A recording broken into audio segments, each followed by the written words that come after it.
Natumaini mzima wa afya. Jina langu mimi ni Shesha Arban, na kwa kusema hayo nikukaribishe kwenye UDOM Podcast. Ni Ijumaa tulivu, Ijumaa ambayo tunasubiri kuadhimisha siku ya sheria ya hapa Chuo Kikuu cha Dodoma. Na kwa kusema hayo, leo hapa nipo na Dr. Peter Shughuru ambaye ni mhadhiri shule kuu ya sheria Chuo Kikuu cha Dodoma. Tutazungumza naye haswa kuhusiana na hii siku ya sheria ya Chuo Kikuu cha Dodoma, yani Law Day of the University of Dodoma 2025, ambayo imeandaliwa hapa chuoni kwetu. Karibu sana Dr. Peter. Karibu mno, jisikie upo nyumbani. Jisikie upo mahakamani. Nyumbani kabisa. Kwanza naomba kujua maadhimisho ya siku ya sheria Chuo Kikuu cha Dodoma ya mwaka huu yana lengo lipi haswa? Okay, asante sana. Kwanza kama ambavyo umeshanitambulisha, kwanza asante kwa kunikaribisha, lakini pia kama umenitambulisha ni Dr. Peter Shughuru, mhadhiri Chuo Kikuu ya Sheria. Maadhimisho haya ya Law Day ambayo tunafanya kila mwaka, ni mwaka wa 4 sasa. Lengo letu hasa, tuna malengo kadhaa, lakini moja kubwa ni kujitangaza. Kwanza kuonyesha kwamba na sisi tupo na tunafanya kazi nyingi na tunatoa huduma nyingi, na istoshe pale Shule Kuu ya Sheria tuna kituo tunakiita kliniki ya sheria. Kwa hiyo tunaitumia hii siku pia maadhimisho kwa kila mwaka angalau kujitangaza na kusema kwamba tunayo kliniki ya sheria, ambapo labda nitapata nafasi ya kuelezea baadaye kidogo. Watu wajue huduma tunazotoa katika kliniki yetu ya sheria ili watu waweze kuja na kupata huduma hizo.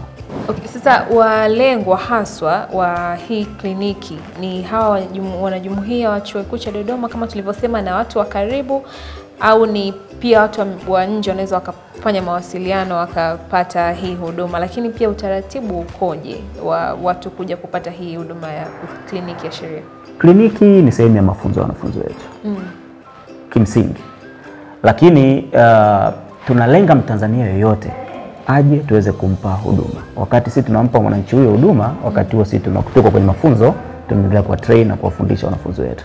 Kwa hiyo tunategemea mwananchi yote popote alipo, sisi tunamtaka na tuko tayari kumhudumia. Na kwa bahati nzuri, kwa sababu siku hizi huduma za mawasiliano zimerahisishika kwa kiasi kikubwa, tunawakaribisha. Hata mtu akipiga simu bado tuko tayari kumpokea na tunaweza bado kumhudumia. Lakini tunategemea kwamba Watanzania walioko karibu na Chuo Kikuu cha Dodoma, hasa wanafunzi walioko Chuo Kikuu cha Dodoma, wafanyakazi na wananchi wote walioko maeneo ya Dodoma na hata wilaya za pembezoni, tunawakaribisha sana. Mtu aliyoko Bahi, aliyoko Kondoa ana uwezo kupanda gari akaja hapa na tukampa huduma. Kwa hiyo tunawakaribisha sana, kwa sababu si tupo kwa ajili ya kuhudumia. Tuendelee kutia msisitizo kwamba gharama pia ni ambazo tunazimudu kabisa Watanzania. Unasubiri nini kuja hapa kwenye kliniki ya Chuo Kikuu cha Dodoma kupata msaada wa kisheria? Siku ya sheria Chuo Kikuu cha Dodoma, walengwa haswa ni kina nani na kwa nini? Kwa maana ya maadhimisho, walengwa ni Watanzania kwa ujumla. Sisi tunatamani Mtanzania popote alipo ajue uwepo wetu, ajue kwamba sisi tupo Chuo Kikuu cha Dodoma, na kwamba lakini pia ajue huduma ambazo sisi tunazitoa. Kwa hivyo Watanzania walioko karibu katika maeneo ya mji wa Dodoma na maeneo ya jirani, wao wakifahamu uwepo wetu, ni rahisi kuja na kupata huduma zetu. Tunatoa sana msaada wa kisheria. Wananchi wengi wanahangaika, wanaonewa, wana shida nyingi ambazo wanahitaji msaada wa kisheria. Wakijua kwamba sisi tupo, badala ya kwenda kwa mawakili ambao huenda wakalipa hela nyingi sana, wanaweza wakaja hapo na milango iko wazi, tukawapa huduma za kisheria. Kwa hiyo tunapojitangaza, tunalenga sana Watanzania wote watusikie, lakini walioko jirani na maeneo ya Dodoma, Chuo Kikuu cha Dodoma, jirani na mkoa wa Dodoma, au ni walengo wetu wakubwa zaidi katika maonyesho haya. Umesema pengine wangeenda kwa mawakili, wengine wangetoa gharama kubwa zaidi. Gharama zipoje? Of course, huduma ya kisheria haitofautiani na huduma za afya. Ni gharama kupata hizo huduma popote ambako unaenda, na sio Tanzania tu. Leo hii ukienda kisheria, hata mawakili huko mtaani, bado hicho kinachoonekana ni gharama kubwa, bado sio gharama zile ambazo zinatambuliwa kisheria. Kisheria, huduma ya uwakili ni huduma yenye gharama kubwa. Kwa hiyo kwa wananchi wengi ambao tunawafahamu, Watanzania wengi ni Watanzania wa kipato cha chini sana. Hawawezi kupata huduma ya kisheria katika mambo ambayo yanawakabili. Mtanzania wa kawaida inawezekana anadai shamba lake tu limechukuliwa na mtu na anataka arudishe shamba lake, shamba ambalo huenda gharama yake ni shilingi milioni 2 tu. Lakini gharama ya wakili inaweza kuwa milioni 3, milioni 4. Kwa hiyo ukimtaka Mtanzania akachukua, kwa ni nafuu kwake kupata msaada wa kisheria kuliko kwenda kwenye huduma ya kupewa ya kununua huduma ya sheria, inawezekana kwake ikawa ni ngumu zaidi. Kwa hiyo hapa Chuo Kikuu cha Dodoma tunatoa msaada wa kisheria, labda ni ushauri, ufanye hivi, ufuate hivi, au inakuwa ni nini hasa? Yes, tutapata zaidi kuelezea hapo mbele. Lakini kimsingi kama nilivyosema, tuna kitu kinaitwa kliniki ya sheria. Kliniki ya sheria inaweza ikafananishwa sana labda na maabara kule unapoenda kwa madaktari.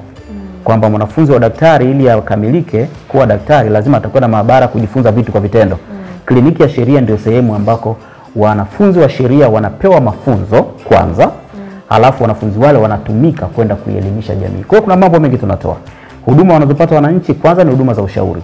Inawezekana mwananchi ana shida ya kushauriwa tu ili aweze kujua taratibu zikoje za kisheria, labda pia azijue sheria zikoje, labda pia elimishwe kuhusu haki yake ni nini katika eneo hilo. Na wakati mwingine mwananchi anahitaji pia kuambiwa tu labda wajibu wake ni nini. Kuna wakati mwananchi labda hajatekeleza wajibu wake, lakini akienda kwa mwanasheria anamwambia kabla hujafanya hichi hebu fanya kwanza hichi. Kwa hiyo kuna huduma ya ushauri. Lakini tunakwenda mbali zaidi ya kutoa ushauri tu. Pia tunaweza kuwasaidia wananchi hata kwenda kufanya kesi zao mahakamani kwa niaba yao. Kwa tunafanya huduma nyingi.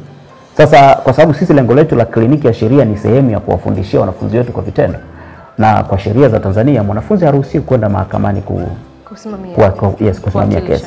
Lakini utaratibu unataka walimu wake ambao ni mawakili watakwenda kusimamia kesi akiwa na wanafunzi wake. Kwa hiyo wanafunzi wao wako kwenye mafunzo wanashuhudia, lakini kwa mwananchi anakuwa ni mwananchi aliyepata huduma ya kisheria. Naomba tutaenda kwenye kliniki ya sheria hapo mbele kidogo, tumalize kwenye hii siku ya sheria ya Chuo Kikuu cha Dodoma.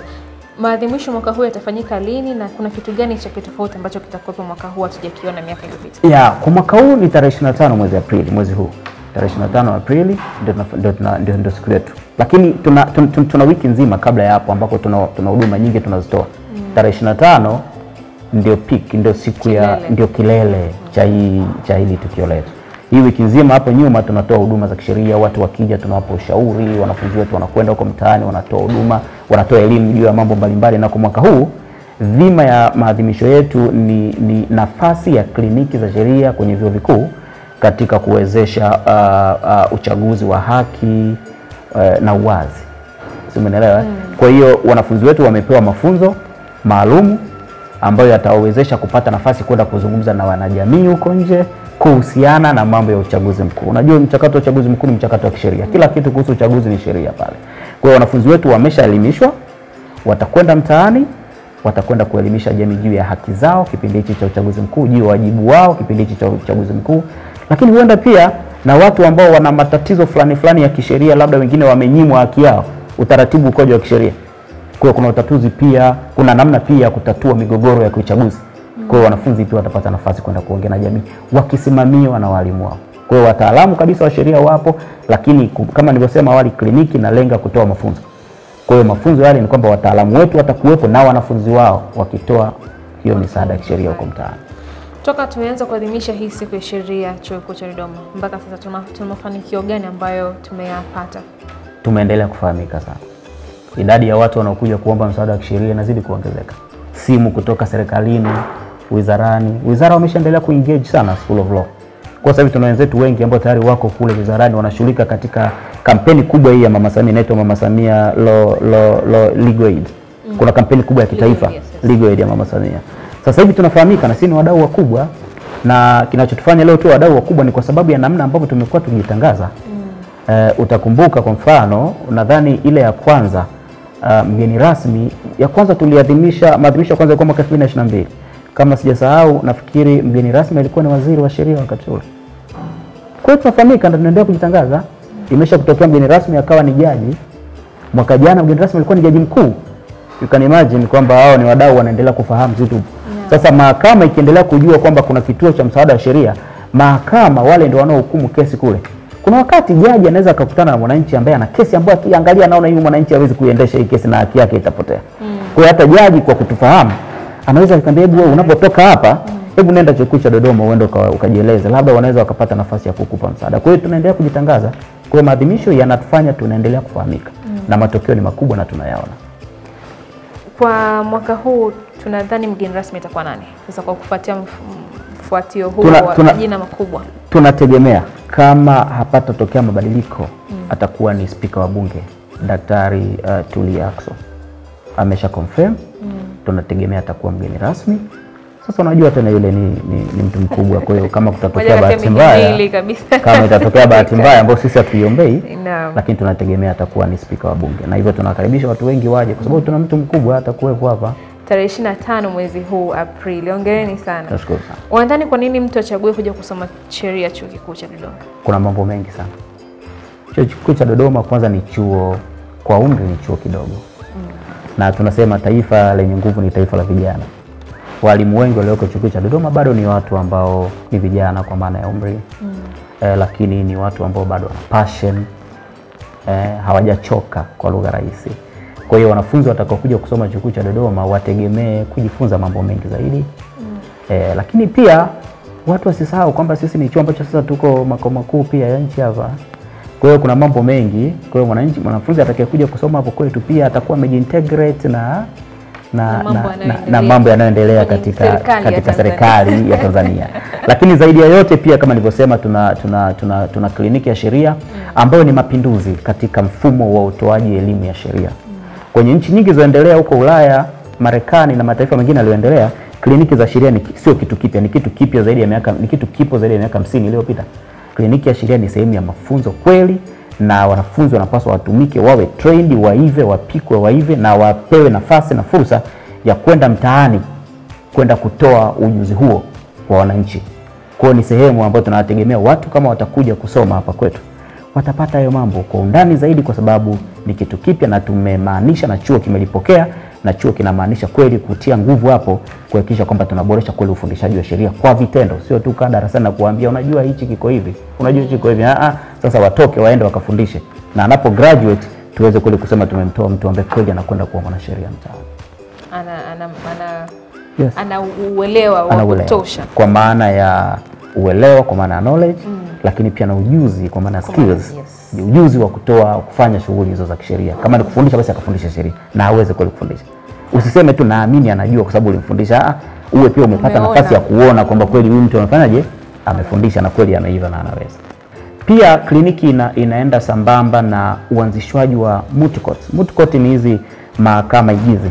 Sisi tulianzisha na wanafunzi wetu wananufaika sana hapo. Wanapata fursa ya kwenda kuwa mawakili. Kwa unakuwa wakili wa kuigiza, lakini tunakuangalia zile ndio skills. Kwa unatengenezwa kujiamini, unatengenezwa uwezo wa namna ya kujipanga, kupanga hoja zako, kupanga sheria, lakini pia kwenda kufanya utafiti kwa sababu ni kesi. Mwanafunzi unamwandalia kesi, unampa, kwa wanafunzi wanakwenda kufanya utafiti kwamba kesi yangu inashindaje. Kwa wanafunzi pia wanakuwa na uwezo wa kufanya utafiti, kuona sheria iko wapi, sheria gani itakayonisaidia katika ile eneo langu, na baadaye anakwenda kusimama pale anamtetea mteja wake. Na akikosea anajua kweli hapa nimekosea kwa sababu anaambiwa. Sasa tunaenda kukosea kwa mara ya kwanza mahakamani. Exactly. Kwa mwanafunzi anaanza kupata mafunzo, anaanza kutumia, anaanza kuonyesha ujuzi wake na namna ambavyo kweli ameelewa sheria, sio tu kichwani, lakini pia kwa namna ambavyo anaweza kuiapply, kuitumia sheria hiyo kwa vitendo. Hizi mahakama igizi zina uwezo wa kualika watu wengine kutoka kozi zingine kuja kuangalia, ama ni watu wa sheria pekee yao? No, kwa maana ya kuja kutazama. Kwa maana ya kuja kutazama, hiyo sasa ni kitu kingine kwa sababu pia eneo sio kubwa sana, na unajua anaposimama wakili mmoja pale mwanafunzi, hapa wakili mmoja, hapa wamesimama jaji, ile eneo jingine ni wanafunzi wa sheria pia wako kule wanajifunza. Kwa hiyo inawezekana kwamba kama nafasi inaruhusu wataendelea kuja wengine. Lakini kwa maana ya mafunzo tunategemea ni mafunzo ya wanafunzi wetu wa sheria, lakini na wengine pia wanakaribishwa. Kupata fursa waje waone tunachokifanya, kwa sababu sio jambo la siri, jambo linafanyika na linafanyika vizuri sana. Kwa sababu unajua wanafunzi ambao wanasoma sanaa huwa wanaalika wakiwa wanafanya zile watu waone. Yes, wanaalika watu wa kozi zingine. Na sisi tunakaribisha. Jamani, tukaangalie jinsi mahakama inayofanya kazi. Na sisi tunakaribisha. Sasa ukija ukuta kamlango pale watu wamejaa kwenye viti, sisi tutafanya, lakini tunawakaribisha waje karibuni sana. Daktari, wanaweza kupata huduma au wanufaika kliniki hii ni wanajumuiya wa Chuo Kikuu cha Dodoma na wale majirani kama ulivyosema, au watu hata nje ya mkoa labda wanaweza kufanya mawasiliano na wakapewa huduma hii?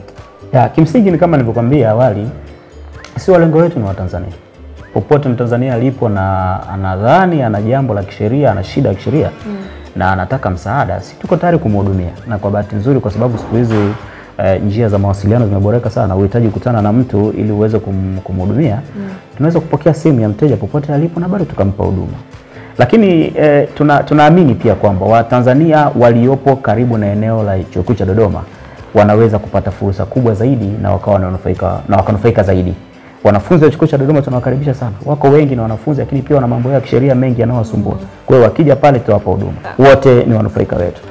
Watu wa Tanzania walioko katika wilaya za jirani ni wanufaika na tunatamani sana tuende tukawahudumia. Na tumekuwa pia tukiwa na program za mafunzo ambazo tumekuwa tukiondoka, wanafunzi wetu tunawapeleka na wataalamu wa kisheria tunawapeleka kule mtaani kwenye wilaya za karibu. Tumewahi kwenda Bahi, tumewahi kwenda Kondoa, tumewahi kwenda Mpwapwa.